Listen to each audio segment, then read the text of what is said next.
Seguimos con el último espacio de la mañana. En este bloque vamos a reflexionar cómo el sector financiero puede contribuir al desarrollo económico y social del país. Esta sesión va a ser en inglés. Para que nos acompañen presencialmente, ya saben que los equipos están a la entrada. Para que los que nos acompañan virtualmente, ya saben que pueden seleccionar la opción de traducción. En este bloque nos va a acompañar Alejandro Pérez Reyes y Daris Gubins. Alejandro es el CEO y sponsor ejecutivo de sostenibilidad de Credit Corp y Daris es líder de sostenibilidad de Credit Corp. Bienvenidos Alejandro y Daris. Gracias.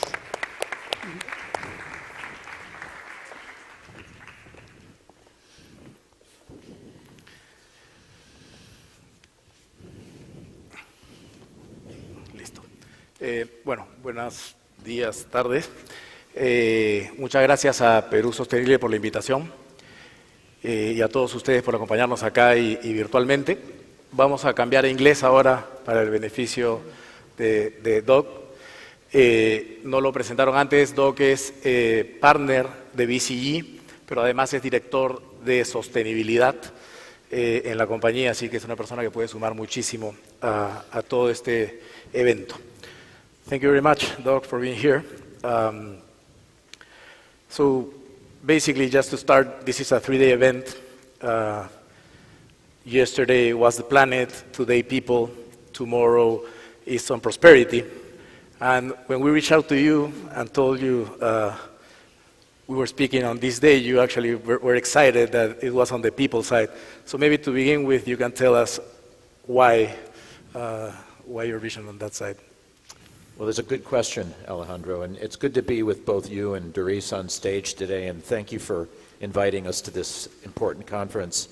So I've spent the last several years focused on the positive role that financial institutions can have on society, right? And we've, over the years, we at BCG have done a number of different studies and analytics to demonstrate that. And so when you know, there's been a lot of focus on climate, frankly, in the last couple of years, and when you said it's time to focus on social again, I said, great. You know, well, good to have an opportunity to do so. And I prepared a few slides that I want to share. If you take a little bit of a step back, the whole social topic is a very, very complex topic, right? And when we think of ESG, we sort of all think of it as, oh, there's ES and G, we think of it kind of together. But really, they're very, very different, right? And social is about people. We are causing our own problems for ourselves. We have the ability to solve problems for ourselves. Nature and the environment is not causing our problems, right? So it's just a much more complex topic than I think climate might be. And also, social is very different. You know, what is most important in Peru might be very different from what is important in Europe or the United States. And everybody has a kind of a different view about what social means and what is the most critical social topics, right? So it's very, very complex. And I think it's time for a bit of a rebalancing where I think rightfully climate is an existential crisis. A lot of banks have been thinking about setting targets. We're working towards net zero. We don't know if we're going to get there, but at least the frameworks exist for us to drive towards impact in climate. Those frameworks really don't exist on the social topic. So it's really important for financial institutions like yours to figure out how to do it and figure out how to measure those impacts. And so that's why I'm very excited that we have the chance to talk about that today. But why don't I start with a little bit of, let's say, a rallying cry for bankers that happen to be in the room today.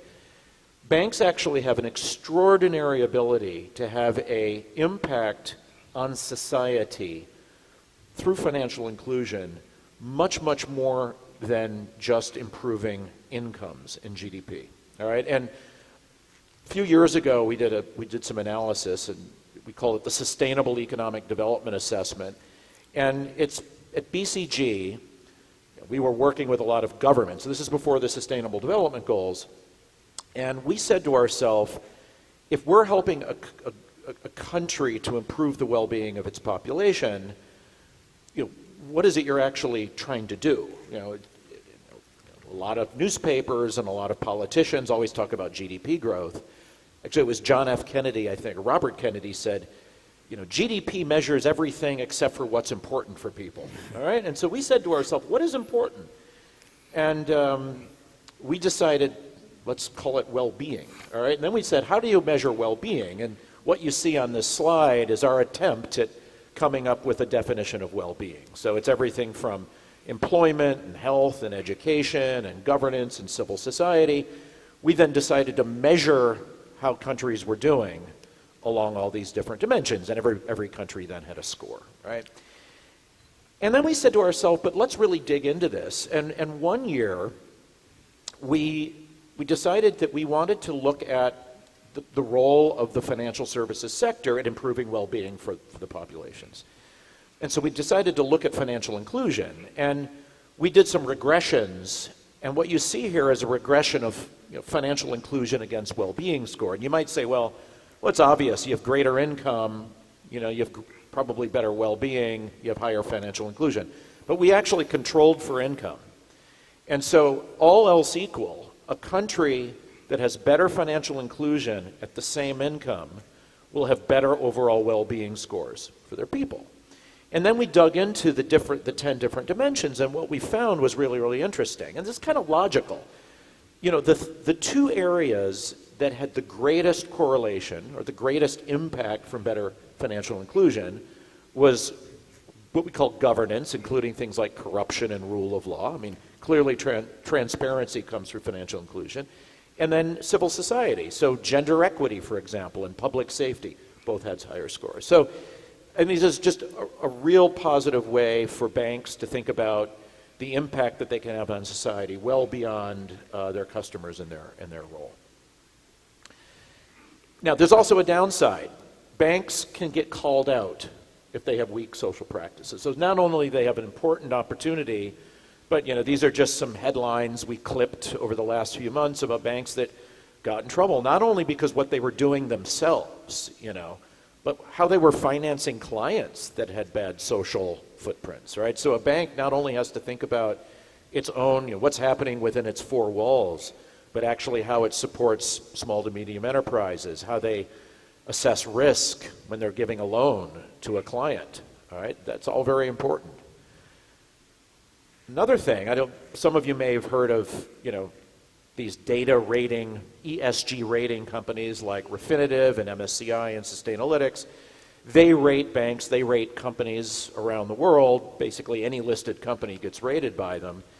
What's interesting about this is that most of the data rating providers weight the social pillar much higher than they weight environment or governance. Again, there's been lots and lots of focus on governance for decades, environment for the last few years, now social, and it's important to do well on social as a bank because this matters because your investors look at this. If they're constructing an index and they're trying to decide whether Credit Corp is in the index, this might have an influence on it. Right? So what does this mean? So kind of in summary, I think the first thing is you have an opportunity to make a difference as a financial institution in the world. Second is expectations are high and getting higher for banks. And third is because there's been a little bit, I would say, a lot of our clients have taken their eye off the ball because they've been really focused on social. There's really an opportunity to lead, right? So 3 good reasons why banks should focus on this now.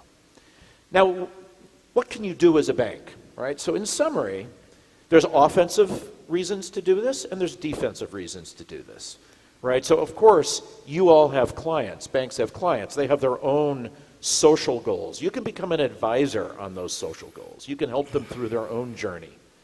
You can expand into new customer segments, right? There's all kinds of opportunities in financial inclusion today to bank the unbanked. It's very important in attracting talent. I know for BCG, I'm sure for Credit Corp, young people today will not go work for a company that they don't see as doing very, very well at this, right? And you can create real impact, real measurable impact in the country. On the downside, the defense is it's important to manage your reputational risk, investment and lending risk, right? So how do you integrate social factors when you're making an investment decision into a portfolio or you're making a lending decision? There's more and more standards and reporting requirements that you need to comply with. And of course, stakeholders are pressuring all companies, including banks now. So both offensive and defensive things to do. I'm not going to go into this in detail, but this is like opportunities exist across the whole bank, right? Whether it be top of the house when your own DE&I practices, in capital markets, in SMEs and retail, asset and wealth management, you can apply a lens of what can we do positively for society as we do our business. Today we're going to focus on 3 areas.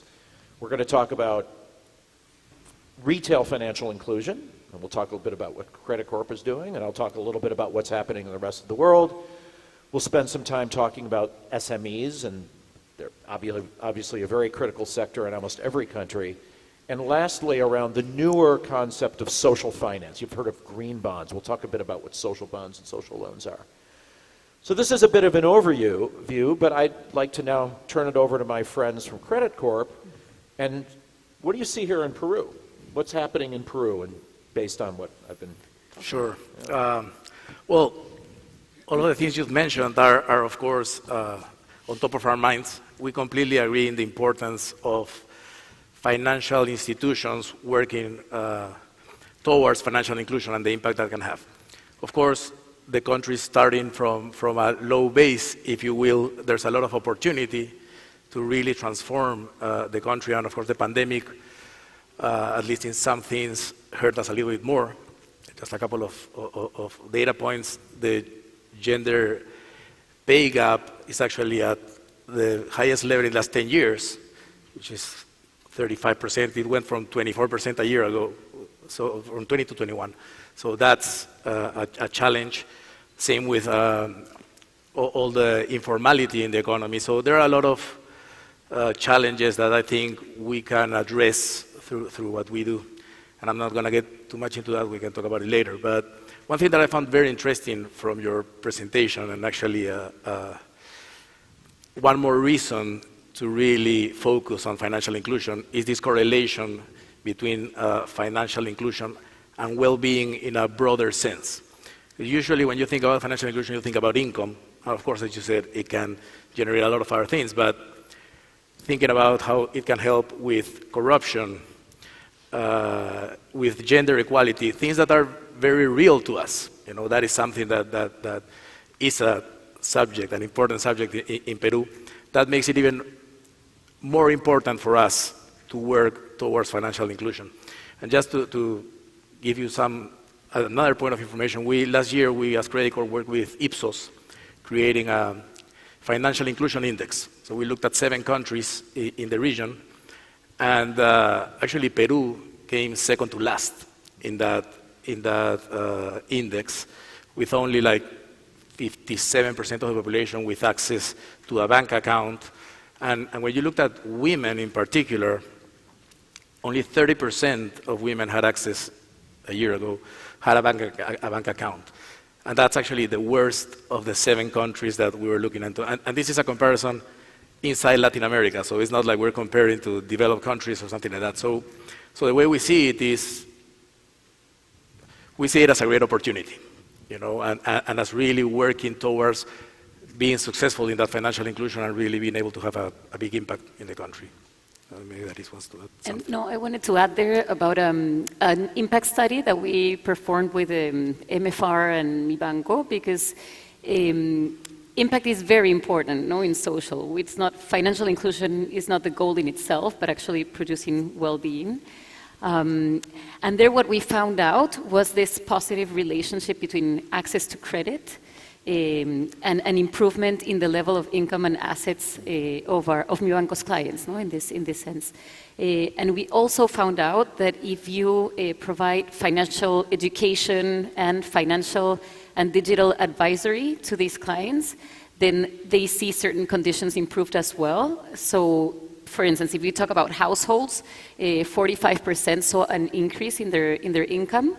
And when we talk about women, more than 40% saw an increase in their capacity to contribute financially to the household. No? So this is like very positive evidence of how the financial industry can actually improve people's well-being. No?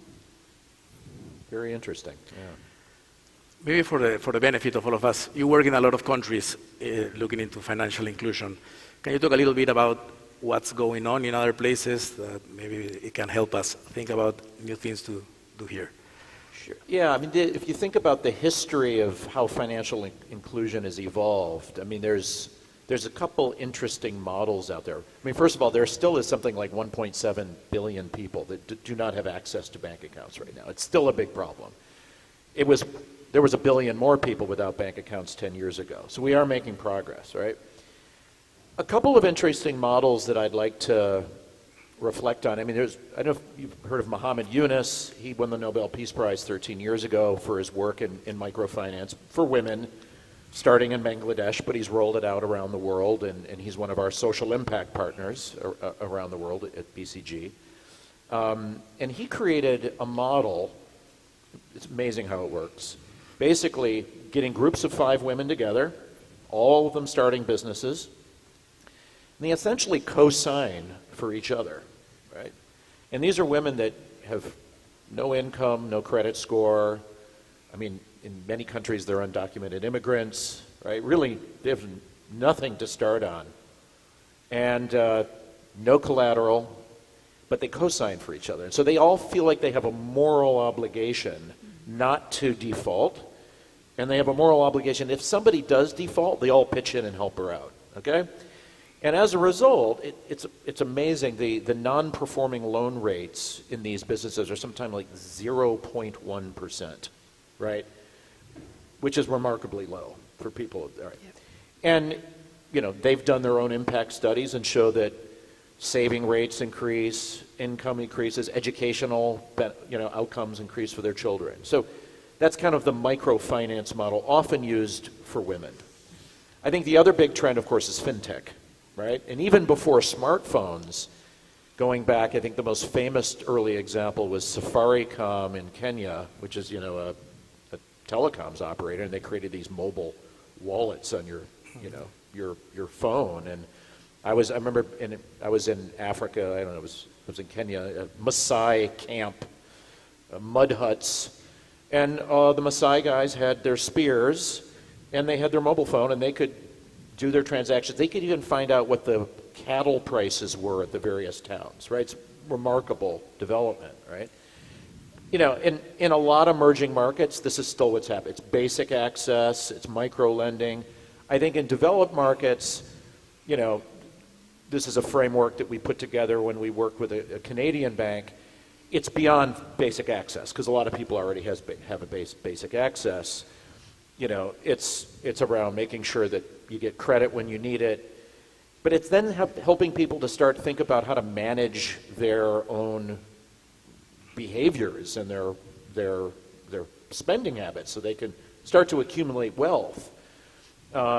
Resilience around making sure that a shock, some sort of unexpected event, doesn't completely wipe out your family. And then, of course, what wealth accumulation is. And so this is kind of a longer-term journey that we see that many banks in developed countries are now working towards, right? Coming back to Peru, right? I've heard a lot about this Yape product that you've created. I guess it's got millions of users now. I'd love to hear more about Yape. Yeah, tell us about it. Yeah, well, that what you learned about as you rolled it out. Yeah. No, that has been one of our strongest initiatives, I would say, in financial inclusion. But of course, we face a lot of challenges, no? And I would say one of the main challenges, and this is widespread in Latin America, is a lack of trust in the financial industry, in the financial sector. So I would say we have focused on 3 different levers, to help increase trust, And through Yape, certain things that we've done is, so one thing is simplicity and transparency. We need to be very clear. Our language has to be direct, simple. It has to be very easy to understand for people. No fine print. That's one, I would say that's one lever. A second lever is definitely focus on user experience, no? And this is something that has been going on for a while in a lot of companies. I think with digital transformation, this focus, no, on the customer and on the user, no? What do they need?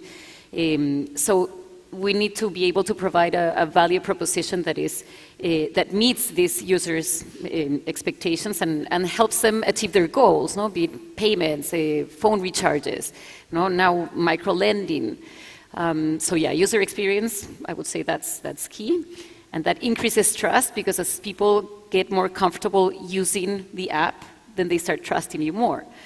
And then the third lever, I would say, is education, no? Financial education. So it's how do you make sure that people are using this to their benefit, no? So you teach them how to use it, but you can also provide them with tips, no, and information about how to take care of their finances, for instance, no? How to keep track of their spending, and how to protect, no, their money, their information, no? So I would say those are very important things to increase trust, no? But I would also like to talk about another, I don't know if I would call it a challenge, but more of a bias. Like in Peru, no, we have been hearing a lot about how centralized our country is. So as businesses, we have sometimes a tendency to focus in Lima. No, this is where almost a third of the population lives. So I think if you really want to achieve inclusion, then we must look beyond Lima. No, we need to focus on provinces, on rural areas, and actually understanding also their needs, which might be very different from urban populations. No? So I would say those are like two fronts to keep in mind. You mentioned in one of your earlier comments lending. Is Yape primarily transactions right now, or are you planning on adding micro-lending into the product, and how are you going to do that? The short answer is yes. Okay. It started as transactional, but the idea is to be able to serve the clients in more needs that they have. So we are planning on, well, actually we're starting to roll out a micro-lending initiative through Yape to try and give access to all these people to some lending, you know. I mean, we think that actually when you go into lending is when you start having more of a game changer for people, if you will, you know. So one thing is just usage. If you are available, borrowing could give you affordability. But one important point that is mentioned, education. You know, I mean, you have to do it, you know, understanding what it means. So we're working all of that together. But yes, the idea is to get into that. Great, yeah. Sounds like a great product. It is.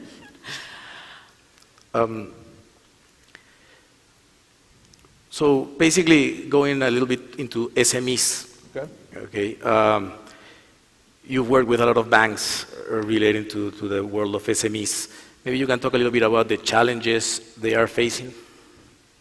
Yeah, happy to. So, I mean, obviously, the SME sector in almost every country makes up the vast majority of the employment. So Here is 90+%. So, yeah, and you know, many banks probably rightfully think of simply supporting SMEs just in the way they do is a huge impact on society in itself, which is true. Right now, other countries that have specific histories, socioeconomic situations, sometimes it's important to do things a little different for certain targeted populations. But you see both.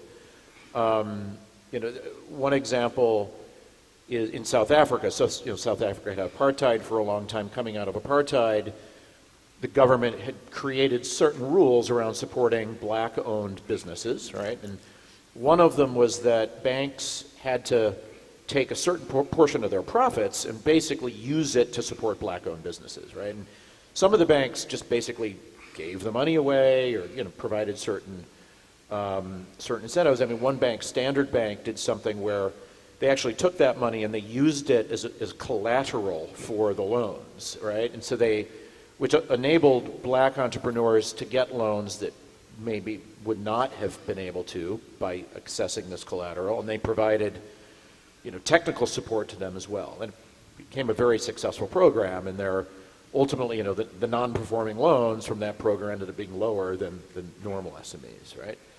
We see programs in a lot of other parts of the world. I mean, a couple of examples. One, Danske Bank, which is Scandinavia's, I think, their second largest bank. They have something called Danske Bank Growth, and it's kind of an accelerator program where, obviously they get banking needs, but they also have a network of investors that they introduce them to. They have cohorts of like-minded entrepreneurs that have similar businesses, that they organize roundtables, right? So it's really kind of creating a more holistic community. So it's basically, how do you go beyond lending and supporting SMEs? And this is for any Scandinavian SME, right? Nothing really in particular. Goldman Sachs has a big emphasis on the Black American community, right? They have something called Goldman Sachs Launch. It's somewhat of a similar program. The big difference is they're putting their own capital behind it. They have $1 billion that they said they are going to be investing themselves in Black-owned businesses. They round that out, of course, with introducing those businesses again. They have networks. They introduce them to their own investors, to their high net worth individuals as part of the wealth management business, right? But it's a good example of taking a population in a country that has been particularly underrepresented or even discriminated against in the past, and creating opportunities for them, right? So these are some good examples. I mean, here, I guess in Peru, I understand it's also important, right? SMEs make up Huge. the vast majority. Yeah.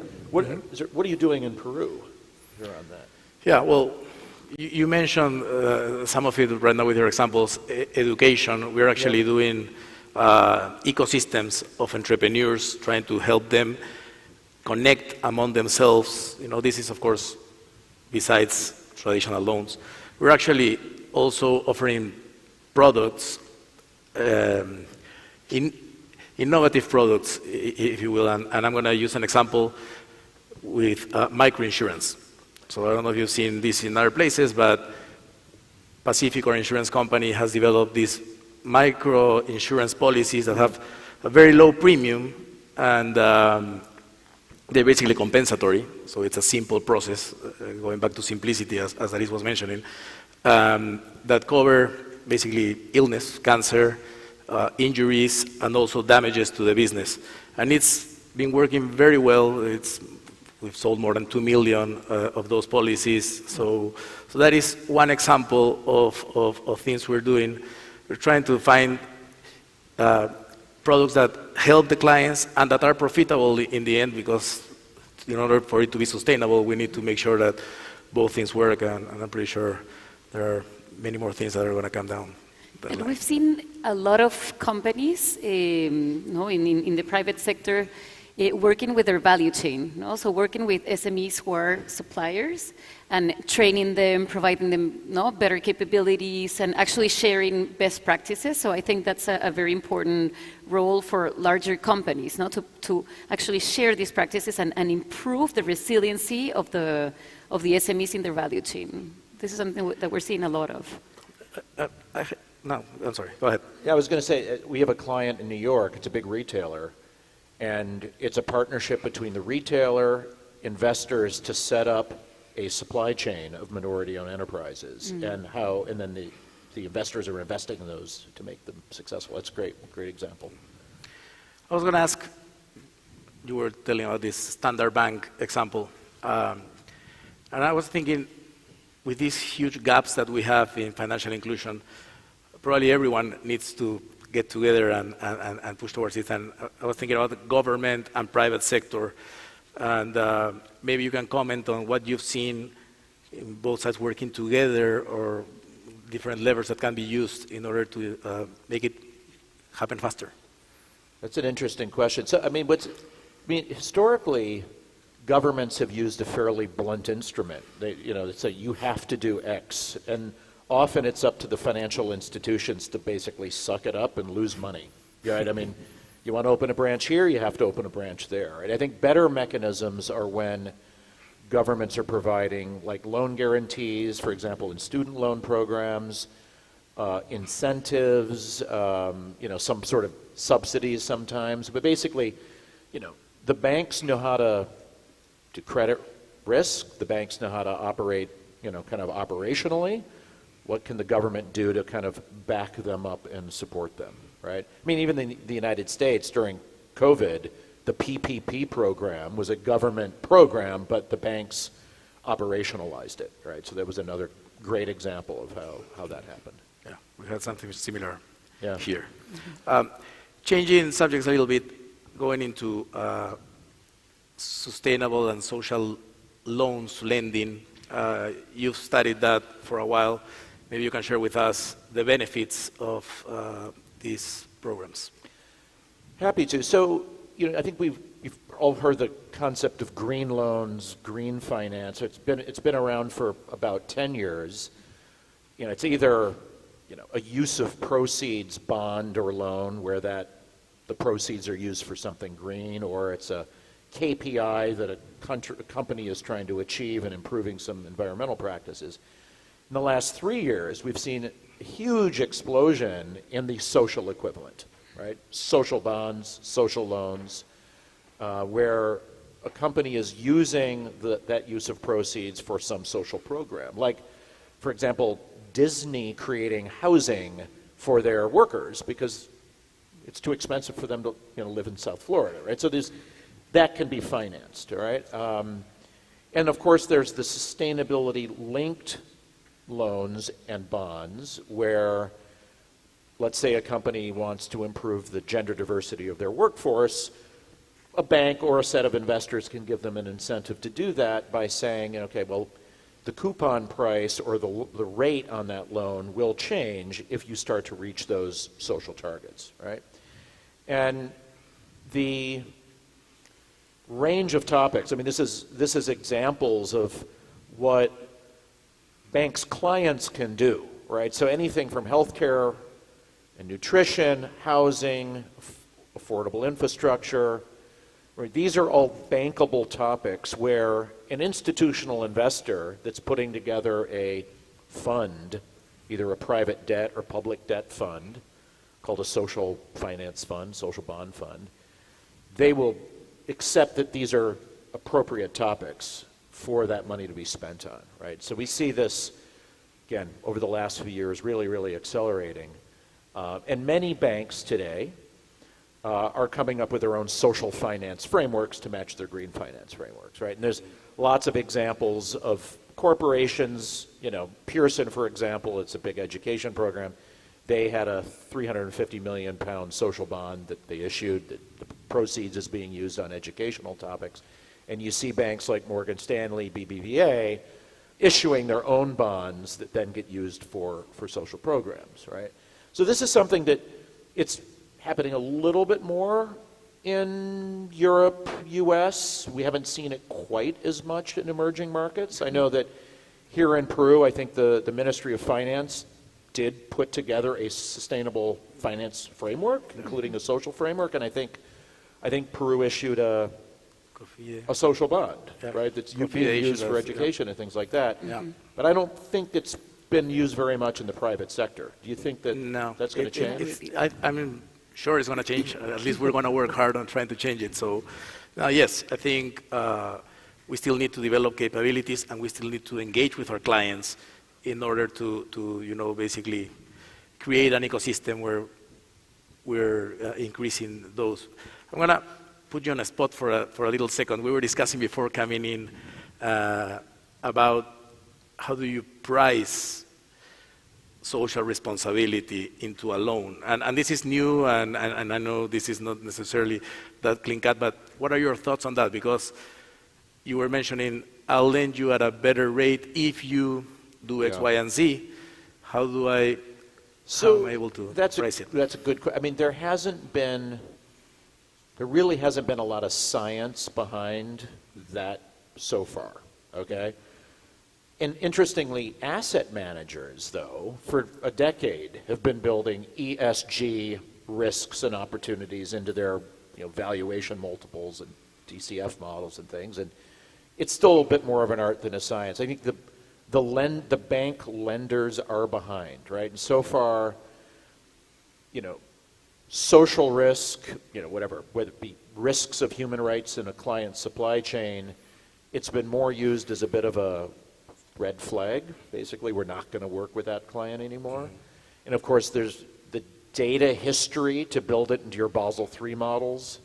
You don't probably have the data history, right? But I would say that probably starting with a fairly simple scorecard, and you can judge how well your clients are doing certain things, and then change the pricing a little bit, and make it an incentive, right? Whether or not it really is a greater credit risk, it probably is. Intuitively, it is, but it's hard to price right now. And it's easier to do it through the linked products, right? The sustainability linked. Yeah, and that it's a bit more of an incentive, frankly, right? So, you as a bank are rewarding your clients that are improving. Now, probably they're becoming a better company, and probably they're becoming less risky. It's kind of hard to prove, but this is quite a popular, obviously popular product right now. Yeah. Yeah. Great. And it's also frankly it's good reputation for the company and good for the bank. Exactly. So that's another reason to do it. It's a win-win. It's a win-win, and then if you're syndicating that loan, it tends to be very attractive to investors.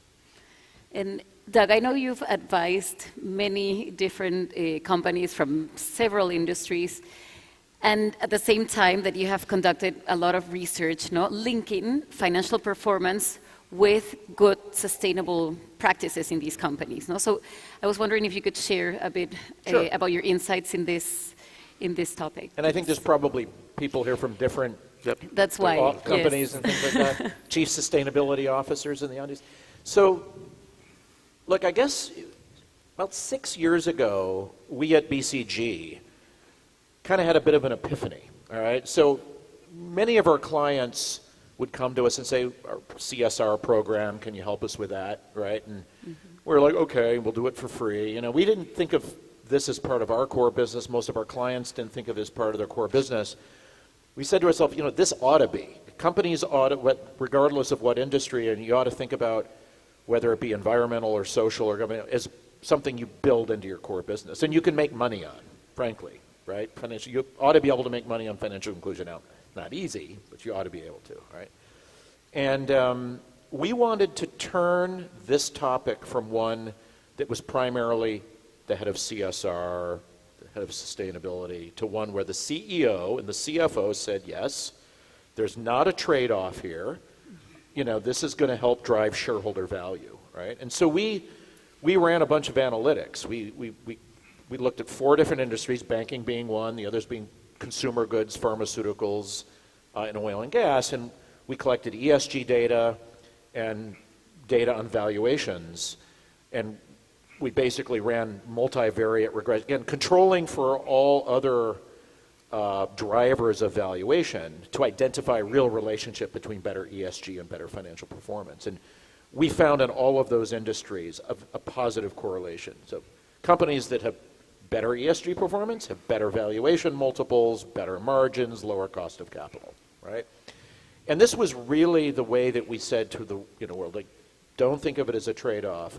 How do you think of this as a business opportunity, right? And Exactly. that was about 6 years ago. We've updated the analysis more recently. So this is some analysis we just did a few months ago.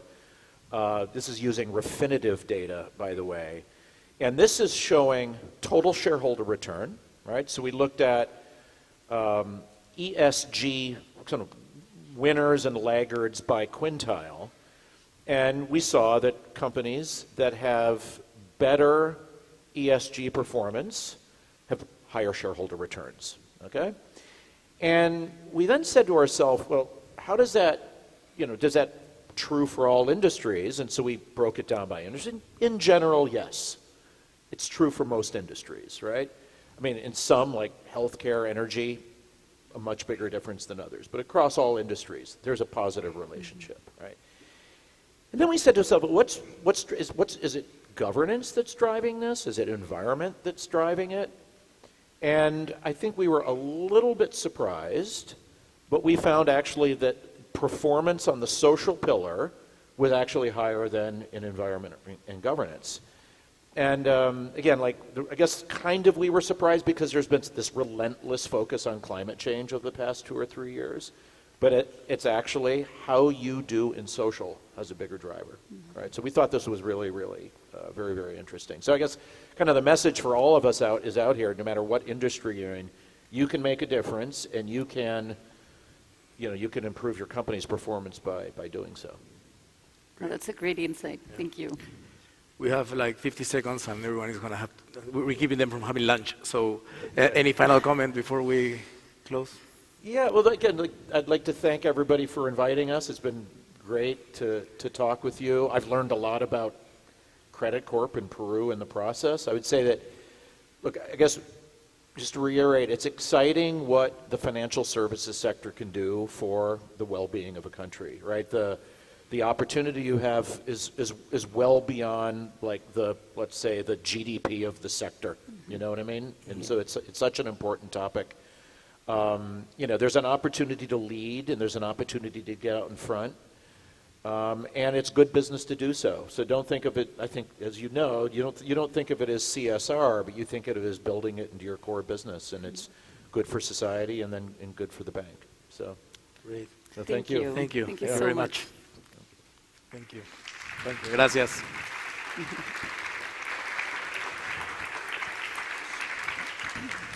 Thank you very much, Douglas. Muchas gracias, Alejandro y Daris, por brindarnos estas reflexiones tan importantes sobre todo el potencial que tiene el sector financiero en el desarrollo del país. Queremos, ya para hacer un balance, agradecer el panel de educación, a mi banco, a TGP y a Credit Corp por los espacios presentados. Hoy día hemos conversado mucho sobre la P de personas y bastantes ejemplos de cómo el sector privado puede contribuir en cada una de ellas. Ahora vamos a hacer una pausa para almorzar. Regresamos a las 3 de la tarde con el último bloque de paz. Muchas gracias. Gracias.